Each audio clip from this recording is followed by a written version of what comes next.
That's the principle all pros use. Anyone at a high rank, they understand that geometry and how to peak at a base level. Hello everyone, my name is Achax, and today I am partnering up with Broons for a VOD review.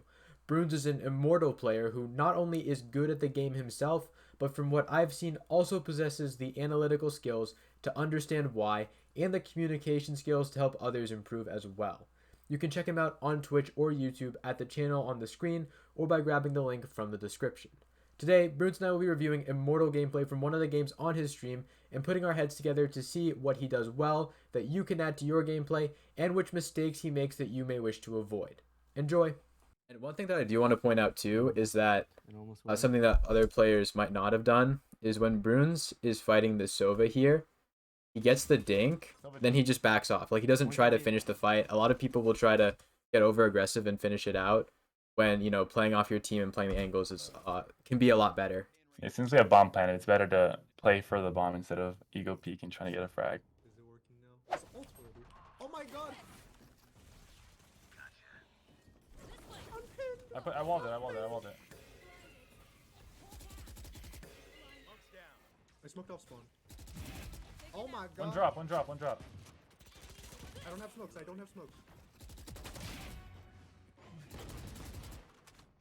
That's out. There are two things that Broons did that I think are really good ideas that I want to break down before we continue with the round. The first one is back here, almost. We're talking about the stuns. One thing that he does, as you'll see in a couple seconds, is he shoots that stun through the door. And this is something that you want to be thinking about as a potential use because it's going to catch people off guard, open the door, and you don't have to be right next to the door, so you can get a long sight line on an angle, which is not what he does there, but it's super good if you decide to do that. You can also stun them as well. And then the second thing is that Broons uses a peek denial sort of stun where he shoots the stun towards drop to stop someone from peeking so that he can peek the left side and find that frag, which is also really good use for Neon. That's out.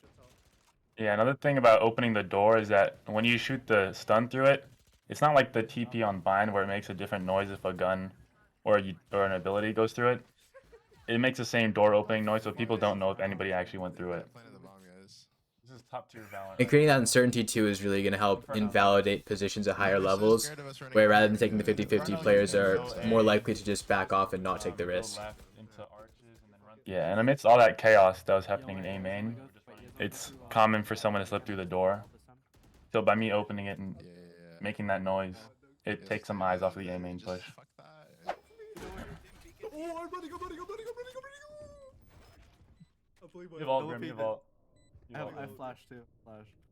Wait, can we run again this last guy? I want to run again. I don't have any more I skins. understand. I'm gonna flash him.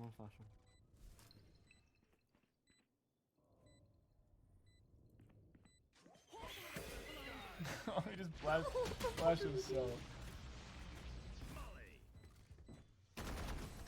I think the other noteworthy thing about that round too is your friends were willing to play like together in one spot. I think that's frowned upon a lot in some ranks, but it's definitely a good strategy if you're able to watch each other's backs and really like secure a good angle on the spike. They did there. Yeah.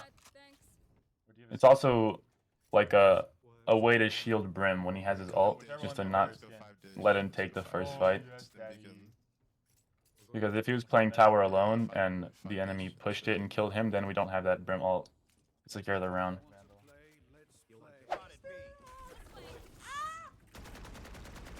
Blocking the dart, that's good. And that creates... One of the things about Neon's wall that's so strong is that it creates this uncertainty where you're not sure exactly where the opposing Neon is going to come out of that smoke. So by throwing that up, the opponents aren't sure where he's going to peek from. They don't know if he could go back to tower. And that really gives him a lot of options for where to go, where he's not going to be under quite so much pressures if they knew exactly where he was.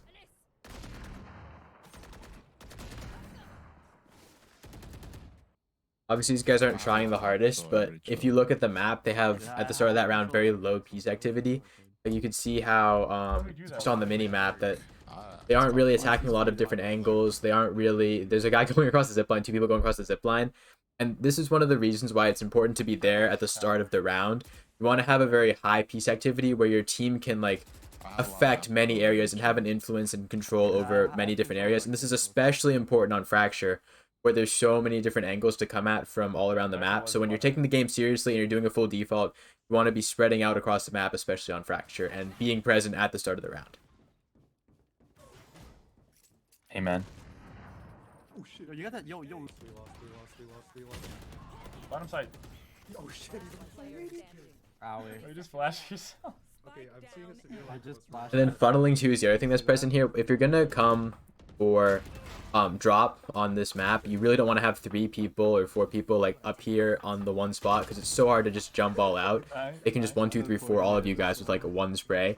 And with Cypher here too, I think the Cypher might have done this, but if you throw a cage on the top of the drop and you trigger it, it's going to cover the bottom too, so you can fall down. And I'm going to go over this in a future video, but you can also do a smoke trick where as you run out, you can throw a smoke that covers the top, and then as it falls, you can fall with it and get onto the site that way without being spotted. You have a couple options depending on which agents you have access to.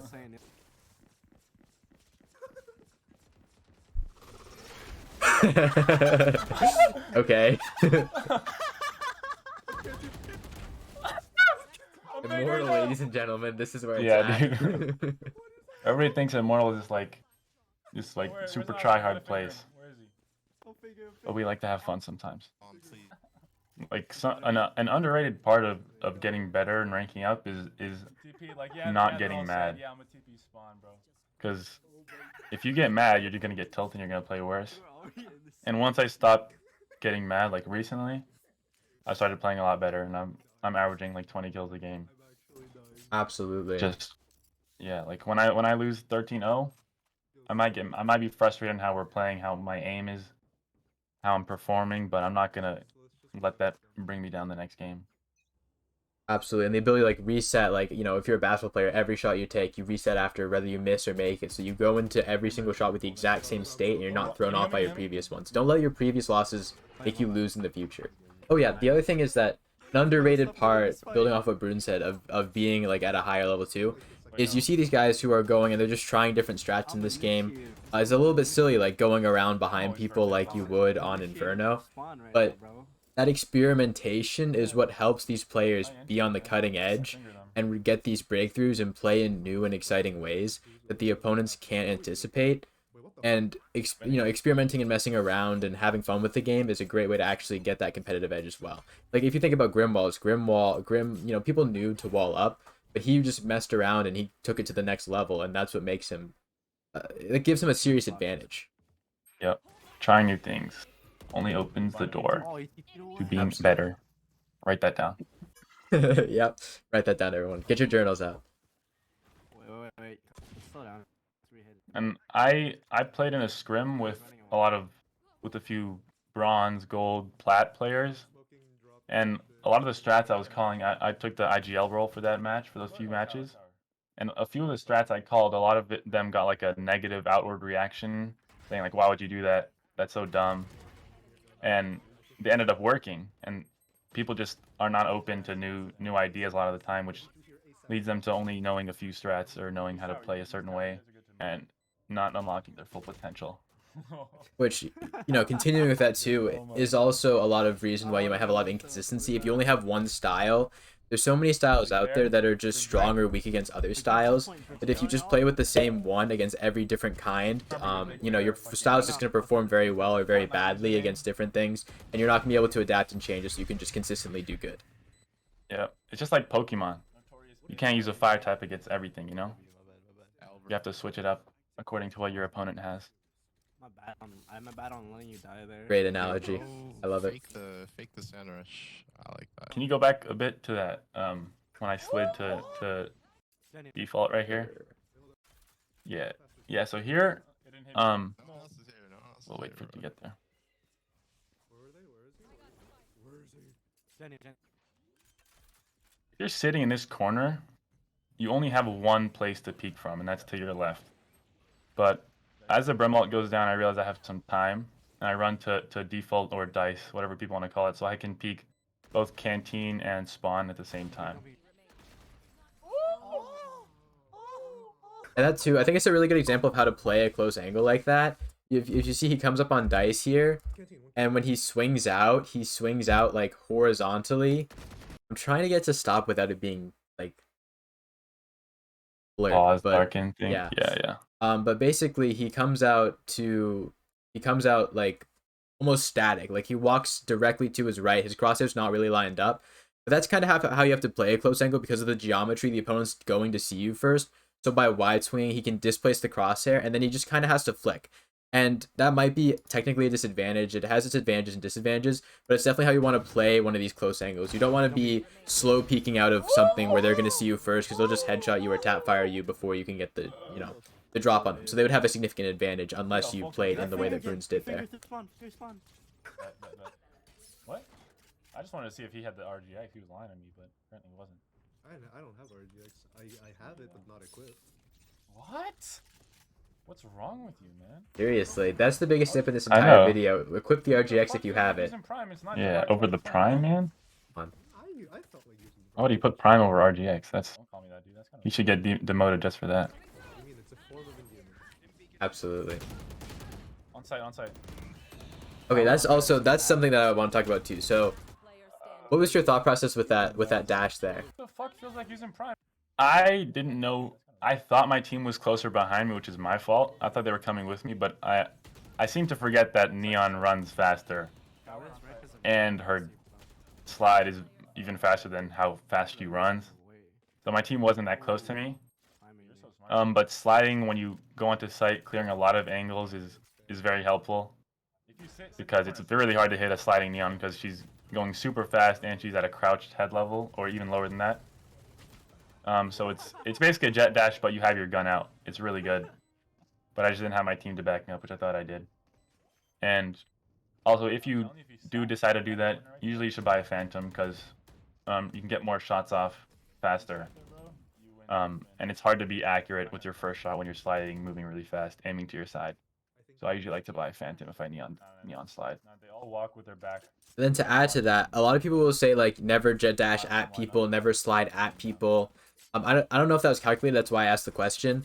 But you need to be when you're thinking about like neon and everything, and jet and raise and closing that distance, you need to be quite careful about where you think the opponents are, and with your team you need to be aware of where your team is.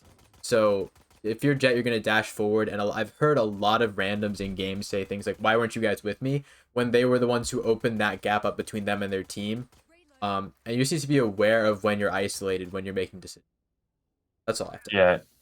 Yeah, jet dash into a smoke is to open space, not to have your team right behind you. It's to get eyes off of that choke point that you're coming out from, to allow your team to funnel out and overwhelm the one or two enemies that might be on site. That's similar to what a neon wall does as well, as you can get take the eyes off of that first choke point and make sure that they have to look at multiple places. Yeah. A jet dash, neon run and slide, and a raised double satchel all create space for the four other players on your team to push out onto site. That's something else you have to think about when you're a duelist. A lot of people think the duelist job is to frag, and like I guess technically it might be. That's literally in the description that Riot has, but in practice, the main job of a duelist is to open space and open entries. And if you're creating a situation where you're getting a 1-for-1 trade every round, even if you die and you don't get that entry, but your teammate does, and you open that space up, it's usually worth it. Yep. People don't realize that the whole point duelists have these movement abilities or flashes is because entering first onto site is so unbelievably difficult, because you have so many angles to clear, that if you didn't have flashes, it would be 12-0 defensive side every single half. If you want to try this, get 10 friends, play a custom match, no abilities whatsoever, you'll see what I mean. That's a video right there as well. I got 10 friends and didn't use any abilities. So this is also, I brought this back because this is an excellent example of using geometry. So the angle that Broons is coming at here is quite like small, right? Like he's farther away, and so because of that, because he's farther away from that corner, he's going to see the opponent first, and that gives him a massive advantage when it comes to the fight.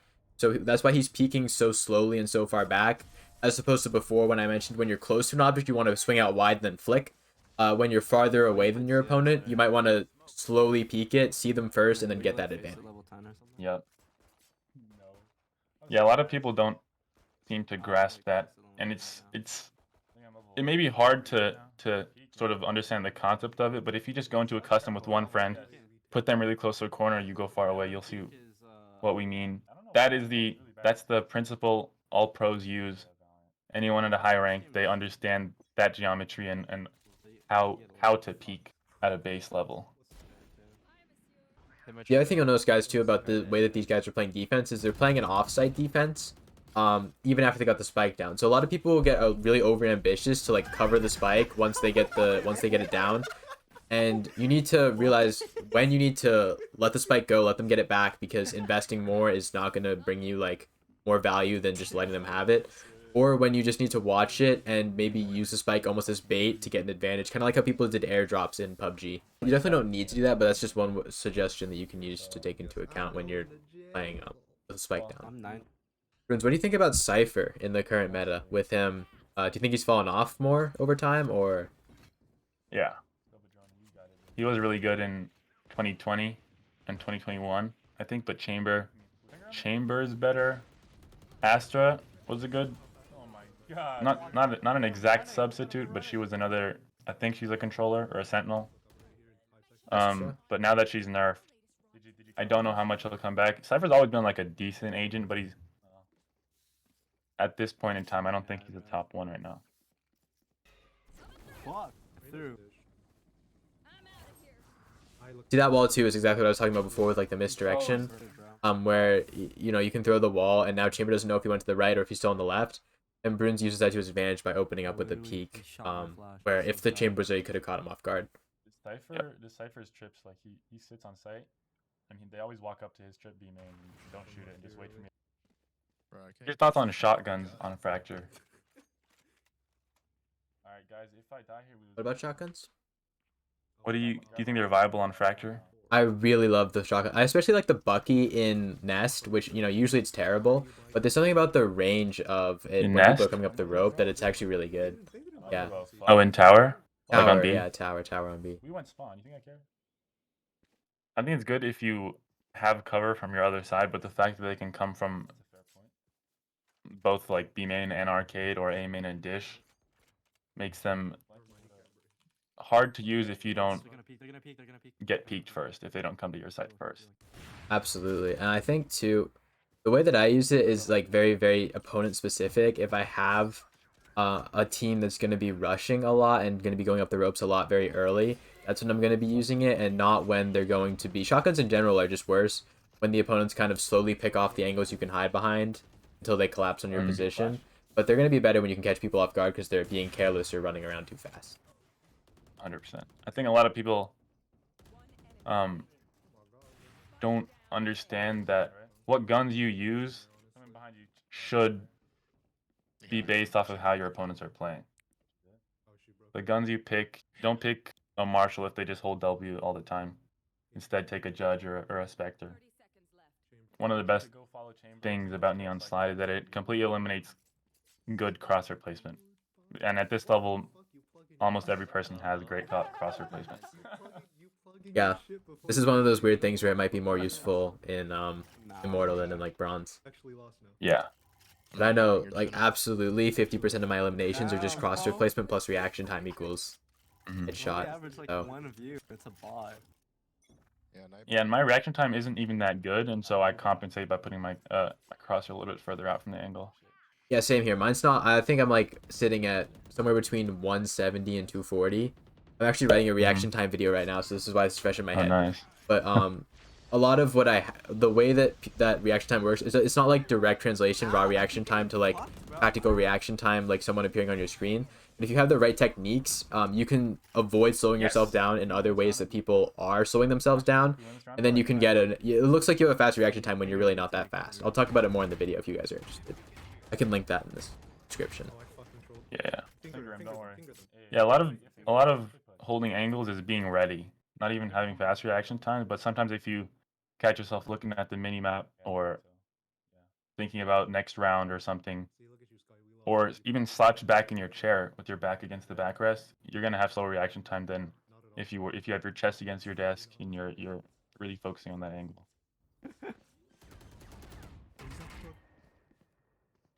I think the best tip that I ever learned doing CS:GO was or apart from don't be a loser by a diffuser, was that when you have the reaction time, you really need to like good posture is super important, over here right? on Oh. For when you're playing. Yeah. It's unbelievable how much, and I don't understand why, but it just works. What the? By the way, if we lose, You can see here I'm telling them don't peek anything because It's all good. giving them a pick right now is it's okay. they have momentum and they're talking in team chat. I can hear it right now. They're saying, guys, we're gonna make a comeback right here. He put his Twitch in chat. He's stupid. And we're gonna win. And I said don't peek anything, brother. Cypher did exactly what I said not to. Which is a common occurrence.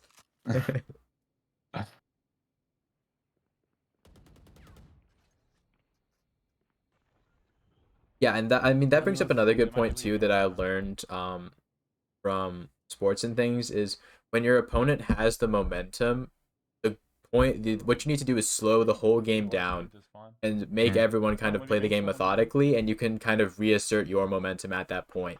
Like don't let them just keep running up the score, running up the score, running up the score because you're impatient. You want to try to stop them from doing the same thing that they've been doing to score points. Mm-hmm. That's another great use of the run, was just getting away there. Very simple, but Yeah. you know, effective. Always a good combo.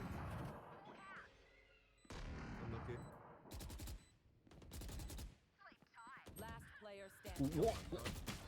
Running backwards. Ooh. I'm not sure if you can catch on the VOD here, but I tell my Brim and my Sky, both of them, to sit down and play on the arcade, not in tower, because I want them to not die before our team rotates, because I know there's some B main. And I'm gonna assume that two of them arcade can get at least 1 or 2 frags and delay the enemy, but here the Sky does do just that. But Oh, the timing. we get a bit unlucky. Yeah. The timing is brutal, man. That's tough. Yeah, I really having like the variety. That was kind of weird. How do we check that so poorly? Yeah. A lot of times, just because the like an angle doesn't get peeked out from, people assume it's clear, and that is never the case. You have to always full clear something, especially in a tight game like this where it really matters. And And I did it, and I even called out. I told my team he still might be here. I don't know if you can go back and see that, but I did call out. He still might be behind the box. yeah, I can try. Yeah. And the other thing too, to complement what Broons is saying, is what you'll see in a lot of high level games that you don't see in a lot of medium or low level games is players will hold the angle even when they don't see someone immediately. So they'll just wait and see if someone's gonna like peek out in a couple seconds. So a lot of people will like peek out on peek, peek out on peek. And so if they catch them when they're doing that, it's usually it's important to clear angles that way, basically. Yeah. You want to be careful when you're being methodical. Yeah, you don't need to go. One canteen. Like, you see how he's holding the angle for a couple of seconds? He's not just, oh, there's no one there, move right along. He's waiting to see if someone shows up. What do you mean? No. Did you have fun? Are you having fun? No, I'm losing. Never fun if you said, if someone, are you having fun? And you went, no, I'm losing. Yeah. But you can see I'm still not getting mad. I'm not losing my temper, even though we lost what was this, a 10-5 lead, 9-5 lead. I'm still not getting that mad. There's It's always not like another you're game. serious, guys. Yeah. With the Yeah. Just peek when they. Go back, Also, back in. there's a saying, I don't know what the exact percentages are, but there's something like you'll win 40% of your games no matter what, you'll lose 40% of your games no matter what, and you make a difference in 20% of those games. And so you could bottom frag, win 13-0, you could top frag, lose 0-13. But there's some games where what you do actually matters and your clutches actually matter and your teamwork matters. And so that's why you should always just try your best, because you never know what's going to happen. That's too what I also think about that in relevance to like smurfing. A lot of people will say Smurfs are like the reason that I can't rank up. When those make 10 to 20% of your games, that you, unless you have something in your back pocket, which we can talk about. I have a video on that and stuff. But unless you have something in your back pocket, you're just gonna lose that game, and that's fine. Like, you're gonna lose some games for sure. You're gonna win some games for sure. But that doesn't mean that you can't rank up and overcome that obstacle by winning, 80% and just overpowering those, but just sheer number of games that you win compared to those that you lose. Because let's say you win 55% of your games and you lose 45. The more games you play, the more that number leans to your advantage. So you'll just keep ranking up if you keep playing. Absolutely. Ranking up is a proportion. It's not like you win every game in a row. I feel like CS:GO was kind of like that, where you need like a series almost to get out. But in Valorant, certainly, it's if you win 60% of your games, 70%, 80% of your games, you're on your way to ranking up. Yep. If you're at a plat skill level, I guarantee you can get Immortal if you just play enough. If you're truly at a plat 2 or 3 skill level, you can get Immortal if you just play a lot. But you'll have to play a lot, and I don't think you should do it because it's not gonna be healthy. But you can.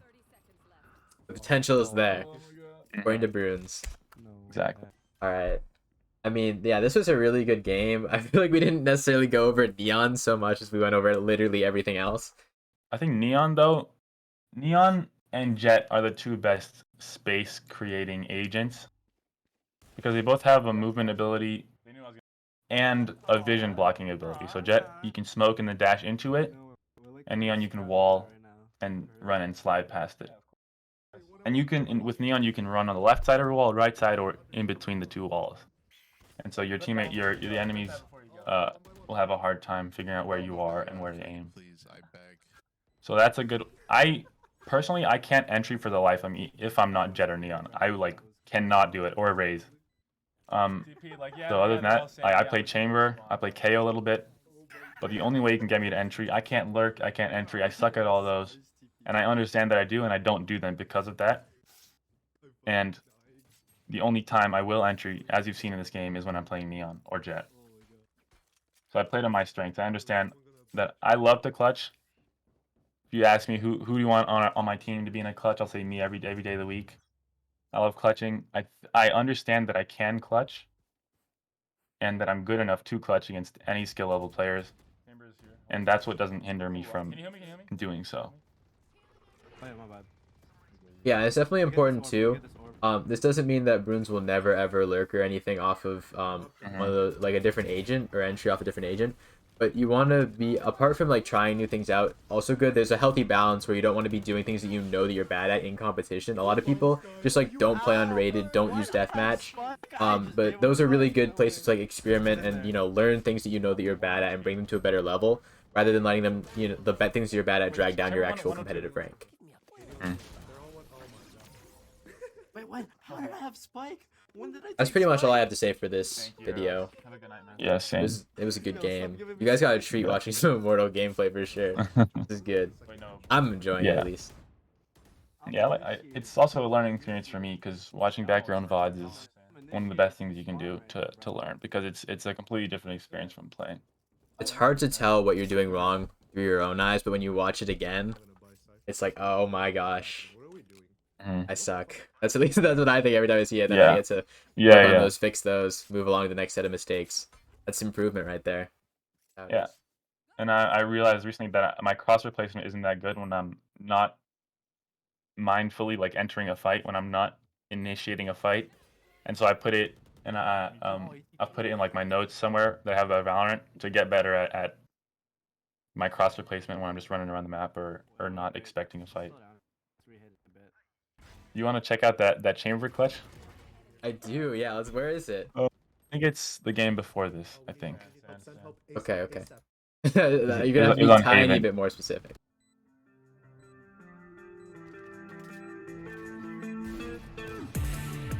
Oh, let's go. You got it, bro. Come on.